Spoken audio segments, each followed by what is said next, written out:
আসসালামু আলাইকুম দর্শক, আজকে আমরা আছি ব্রাহ্মণবাড়িয়া জেলা গোপীনাথপুর। আর এটা হলো কর্নেল শাহরিয়ার বাড়ি, যেই কর্নেল শাহরিয়াকে শেখ মুজিবুরের হত্যার দায়ে মৃত্যুদণ্ড দিয়েছিল। চলুন আমরা তার বাড়িটা একটু ঘুরে দেখবো, আপনাদেরকেও দেখাবো। তাদের তো এই আসলে এই যে বাড়িটা, এটা মনে হয় কর্নেল শাহরিয়ার বাবা মনে হয় এটা করেছিল, কারণ এটা পুরানো। আর ওইদিকে সামনে আপনাদেরকে দেখাবো নতুন যে বাড়িটা, বাড়িতে মনে কারা যেন থাকে।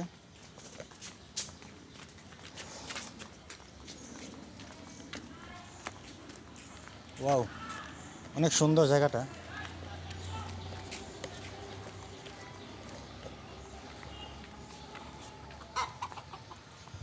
এ হলো কর্নেল শাহরিয়ার বাবার বাড়ি। এটা কর্নেল শাহরিয়ার বাবা করেছিল এই বাড়িটা, এই যে ঘরটা করেছিল কর্নেল শাহরিয়ার বাবা। আর এই যে দেখেন, যদি আপনার একটু এদিকে আসে, একজন চাচা দেখা, চাচার সাথে কিন্তু কথা বলবো। সাইফুল দিঘা, এটা আসসালামু আলাইকুম চাচা, ভালো আছেন? একটু কথা বলা যাবে? একটু কথা বলা যাবে? এই এই যে ঘরটা দেখা যায়, এটা কি কর্নেল শাহরিয়া করছিল না কর্নেল শাহরিয়ার বাবা? কর্নেল শাহরিয়া বাবা, হ্যাঁ। এগুলো মনে হয় সবকিছু কর্নেল শাহরিয়ার বাবার করা, হ্যাঁ। এই যে পুষ্করণীর ঘাট, এই পুষ্করণী সবকিছু, হ্যাঁ। এখন হচ্ছে এই বাড়িতে কে থাকে? এখন তা ওই কামলারা কামলারা। যে কর্নেল শাহরিয়ার ভাই কিংবা বোন, এরার কোনো বংশধর এখানে নাই এখন, না? না, এরা থাকে কই? এরা আছে কই? ঢাকা। ঢাকাতে থাকে না? এই কর্নেল শাহরিয়ার তো মনে হয় ইয়া করছিল, যে বঙ্গবন্ধুর এই যে আপনার হত্যা দেয় মনে হয় মৃত্যুদণ্ড দিয়েছিল না? তো আসলে এই অবস্থা ঠিক আছে। তো চাচা এখানে কি বসে রয়েছেন, এমনি থাকেন এখানে? কোনটা এখানে থাকেন না? আর ওই বাড়িটা করছিল কে, ওইটা নতুনটা? করছে ভাই, ওর ভাইয়ে, কর্নেল শাহরিয়ার ভাইয়ে। তো আসলে দর্শক দেখেন, মানুষ থাকে না কিন্তু মানুষের স্মৃতিগুলো থাকে, ঠিক আছে। যে দেখেন কর্নেল শাহরিয়ার বাবা এখানে ছিল।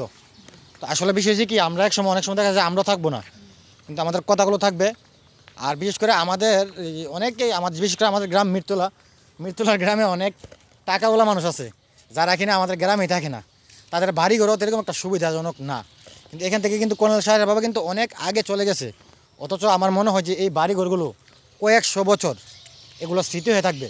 তো আমি আসলে এটা মানে বোঝাতে চাইছিলাম ওই জিনিসটা, যে যারা নাকি এই কোটি কোটি টাকার মালিক, যারা নাকি অনেক টাকার মালিক, তারা নিজের যখন প্রতিষ্ঠিত হয়, তখন ওরা কী করে, নিজের এলাকা, নিজের জন্মভূমি, নিজের বাড়িঘর ছেড়ে বিভিন্ন বড় বড় শহরে গিয়ে তারা কী করে, বড় বড় বিল্ডিং করে। আসলে তাদেরকে কিন্তু কেউ চিনে না। এবং বিশেষ করে আমাদের গ্রামে কিছু লোক আছে যারা মানে যাদের বাড়িঘর, যাদের নাম একসময় আমরা অনেক বড় বড় মনে করতাম, কিন্তু আমাদের ছেলে হয়তো এখন তাদেরকে চিনবে না। কেন? কারণ স্মৃতি হিসাবে কিছু নাই।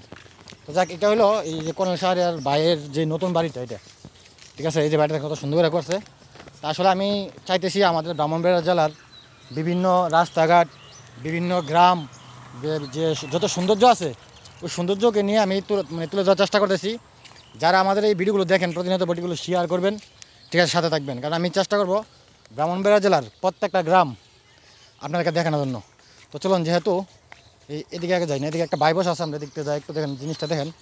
তাই এদিকে, ওয়াও, কত সুন্দর লাগতেছে না, দেখছেন? এখানে কিন্তু কোনো মানুষ নেই, অথচ বাড়ির যে মানুষ নেই, বাড়িগুলো কিন্তু অনেক সুন্দরভাবে আছে। এটা দেখেন, অনেক সুন্দর। ওদের একটা ছোটো ভাই বসে আছে, দেখা তার সাথে একটু কথা বলবো। এই যে দেখেন, অনেক সুন্দর করে কিন্তু বাড়িটা করেছিল, দেখেন অনেক সুন্দর। ওয়াও, মানে দেখার মতো বাড়ি। আচ্ছা, কী অবস্থা ভাই, ভালো আছো? না, একটু সামথিং একটু কথা বলি তোমার সাথে। ম্যানেজার, তুমি কি করে এখানে? আমি এখানে এখানে মানে সৌন্দর্য মানে দেখার জন্য, উপভোগ করার জন্য নাকি? আমার বাসায় এখানে এলাকায় বাসা, মানে এখানে বসে আছো, মানে ভালো লাগতেছে বসে থাকার জন্য নাকি? এমনি আসলো আর কি। আচ্ছা, দেখ তো দেখ, বাইরে কিছু করে দিয়েছে, তবে দেখেন যে অনেক সুন্দর করে ফ্যান ফ্যান লাগানো আছে। একটি লাইন আছে না ওখানে? হ্যাঁ আসলে লাইন আছে, কিন্তু মানুষ নাই, কিন্তু স্মৃতিগুলো রয়ে গেছে। শুক্রবার শনিবারে মানুষ আছে, মানে দেখার জন্য মালিক আছে। আচ্ছা, এটা আসলে কি কর্নেল শাহরিয়ার নাকি কর্নেল শাহরিয়ার ভাইয়ের? কর্নেল শাহরিয়ার ভাইয়ের। এমনি কর্নেল শাহরিয়ার মনে হয় বাড়ি ঘর করে না এখানে, না?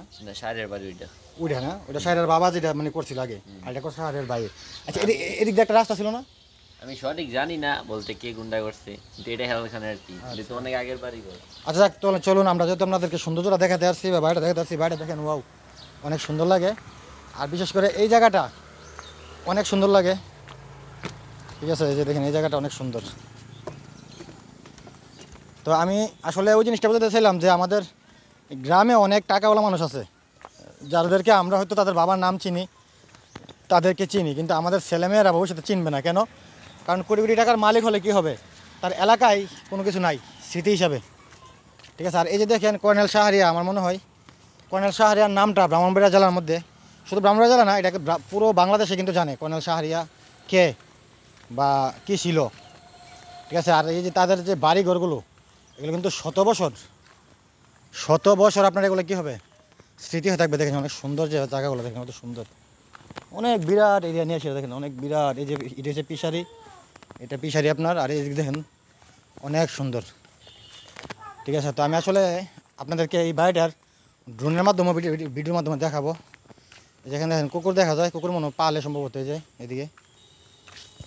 তো যাক, ওইদিকে আর গেলাম না, কারণ ওদিকে কুকুর আছে। ঠিক আছে, ওইদিকে গেলাম না। এই যে দেখেন কুকুরগুলো মনে হয় পালে তো যাক, তাই না, সাথে না সমস্যা। চল তো, হ্যাঁ, তো এদিকে আসেন। এই যে দেখেন বাড়িটা, একটু বাড়িটা দূর থেকে একটু ইয়া করতো।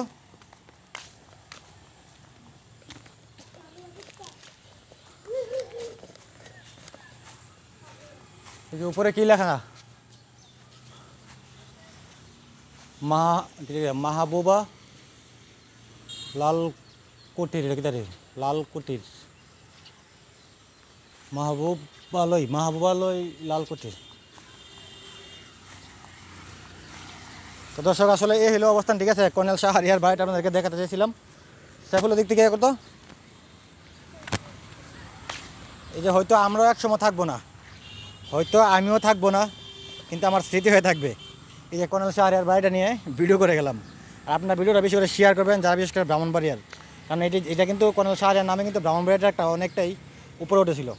ঠিক আছে, কিন্তু আপনার এই আওয়ামী লীগের যে বঙ্গবন্ধুর আপনার হত্যার দায়ে সম্ভবত তাকে মৃত্যুদণ্ড দেওয়া হয়েছিল। তো তাকে আজকের ভিডিও এতটুকুই। ভালো থাকবেন, সুস্থ থাকবেন, দেখা হচ্ছে পরবর্তী কোনো ভিডিওতে।